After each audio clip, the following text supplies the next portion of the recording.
सार दिनैहाय खौरां जों मोनसे नैबे बेंटल ओनसोलावनो गोदानै खुलिबाय दरमाखुलि हाबाफारि लानाय जादों सार मा बुङो? गोजोननाय मोनदों बेंटलाव मिरु खालामनानै बर'लेण्ड मिडिया नेटवर्क जा निउस पर्टेल चेनेल बेखौ बेवहाय गायसनबाय।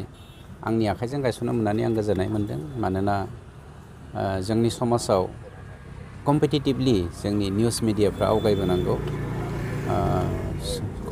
कम्पिटिसन जालायोब्लासो फोसावलायनायावहाय माने मा होनो पजिटिभलि जोङो आवगायलांनो हायोब्लासो समाजाबो आवगायलांनो हागोन। दा जोंनि गेजेरावहाय बड'फा उपेन्द्रनाथ ब्रह्मआ गेरेमसा हारि दानायनि मुङाव जा बानिजों बर'नि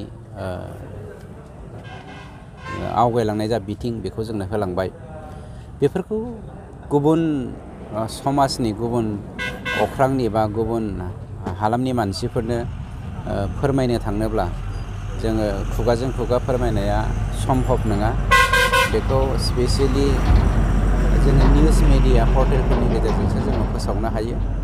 दिनै आसामिस समाजा बाङालि समाजा जौगानायनि गुबै जाहोनानो जादों बिथांमोना गावसिनि राव हारिमु थुनलाइ आसारखान्थिखौ electronic media paper media portal मिडियाफोरनि गेजेरजों बिराद गोजौसिम लांनो हाबाय। जोंबो मोनसे जौगानाय हारि होननानै दिनै मुलुगजों सिनायजानो मोनथिजायोब्लाबो नंगुबैयै जोंनि आसारखान्थि राव हारिमु थुनलाइया माबायदि थासारियाव दङ बेखौ मिन्थिनो थाखाय जोङो प्लेटफर्म मोना। जायनि जाहोनाव जोङो जदिव बर'नि गेजेरावहाय पेपार मिडियाया खोब खम आरो इलेक्ट्रनिक मिडियाबो खोब खम, खिन्थु पर्टेल मिडिया जोंनियाव बिराद मोजां आवगायबोगासिनो दङ। जों बेखौ पजिटिभलि गोबानानै लानो आवगायनांगोन। अब्लाबो नोंथांमोननि मिडियानि गेजेरजों आं मोनसे बाथ्राखौसो खावलायनो नागिरदों। जोंहा पलिटिकेलि कनफ्लिक्ट थायो। UPPL दोलो हिसाबै हाग्रामानि BPF दोलोजों जोंहा पलिटिकेल कनफ्लिक्ट थाखागोन। This is the political conflict, not human conflict. फारसेथिं जोंनि बर' हारिया गुबुन गुबुन धोरोम लानाय धोरोमखौ गोबानानै लानाय मोनसे गेदेर हारि। बावहाय बाथौआ जोंनि बर'नि गुदि धोरोम। बाथौआबो आरो गुबुन गुबुन दालाय आफाद धोरोम जाबावबाय।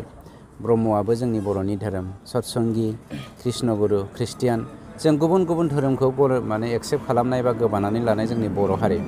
खिन्थु जोङो धोरोमाव आलादा आलादाबाबो बर' हारिया राव हारिमु थुनलाइयाव जेब्लायबो इउनाइट। ओंखायनो बे इउनाइटेड मोनसे हारिखौ, गेरेमसा मोनसे हारिखौ गेरेमसासिन गुवारसिन माने एखे सान्थौ गोनांसिन जों फोरमायनो थांनोब्ला जोंनि मिडियाया पर्टेल मिडियाफ्रा मेइनलि मैखोमै बाहागो लानांगोन आरो रेसपन्सिबिलिटिखौ लानांगोन। नोंथांमोननि मिडियानि गेजेरजों जोंनि गेजेराव जा माने गनायथावै माखासे गथ'फ्रा माने सानस'नो हायै गथ'फ्रा जे गाज्रि गाज्रि राव बाहायलायनानै जोंनि बर' हारिखौ एखेबारे सोदोमस्रि गैयै माने सिभिलाइज नङि मोनसे हारि होननानै सिनायथि होनो थांगासिनो दङ। बेफोरखौ नोंथांमोननि मिडियानि गेजेरजों फोरमायलायनायनि थ्रुयैनि फोजोबनायनि दायित्वखौ नोंथांमोना लानांगोन। बेखौ आं बेक्तिगत भाबै खावलायनाय थाबाय।